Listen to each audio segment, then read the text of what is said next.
সকাল ধরে দোকানটা খুললা বই চেষ্টা কাস্টমার আইলো না আমার দোকানটা।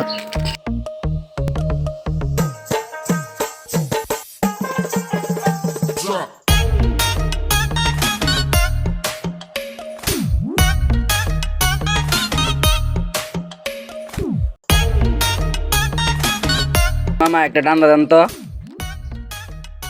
মামা ঠান্ডা দিতে রিগল তুমি বাংটি টাকা দিতে হইব। আর কি গন মামা, আপনার অত বড় দোকান, বাংটি দেয়া নাই? সকাল ধরে দোকানটা খুললাম, একটা কাস্টমার আইছিল আর একটা টাকা দিয়ে গেছে। কত এই টাকা কোন দেশের মূল্য কত?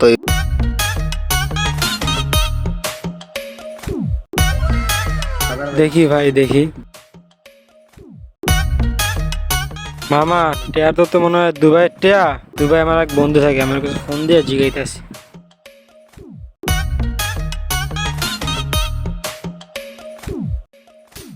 হ্যালো এ মামা, জীবন তুই কই আছো?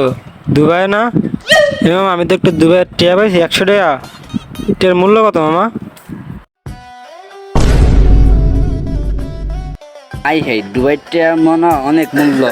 মামা এটা তো তোমার একজনের দেশে, এটা তো তোমার কোনো কাজে লাগবে না। এর পরিবর্তে আমি তোমার 5,000 টাকা দিতেছি, তুমি রাখো। এ ভাই জিনিসটা কত আমি দেখলাম, আর উইরা জিনিসটা লইয়া যাইব গা। আরে ভাই থামেন, ফার্স্ট পার্টি আমি কথা কইতাছি আমি। আরে ভাই থামেন না। আরে ভাই থামেন, এত কথা বলেন কেন? আরে ভাই আপনি চুপ থাকেন, জিনিস বুক হয়ে গেছে গা। এ মামা তোমার টেয়াটা নাও। কাজটা কি ঠিক হইলো ভাই? জিনিসটা বললে আমি চাইলাম ভাই, দিলেন না আমারে। ভাই সমস্যা নাই, কাস্টমারে দুইটা দিয়ে গেছে, আরে দিয়ে দিছি, একটা আমার কাছে আছে। চাইছিলাম মানে এরকম টাকাটা সাজাই দিতে, লাগলে তোমার দিতে আছি। আমার কাছে ওর মতন টেয়া নাই, কিছু টেয়া আছে, আপনি আমার দিবেন। সমস্যা নাই, যা আছে তাই দাও, টাকা তো টাকাই। এ মামা তোমার টেয়াটা নেও।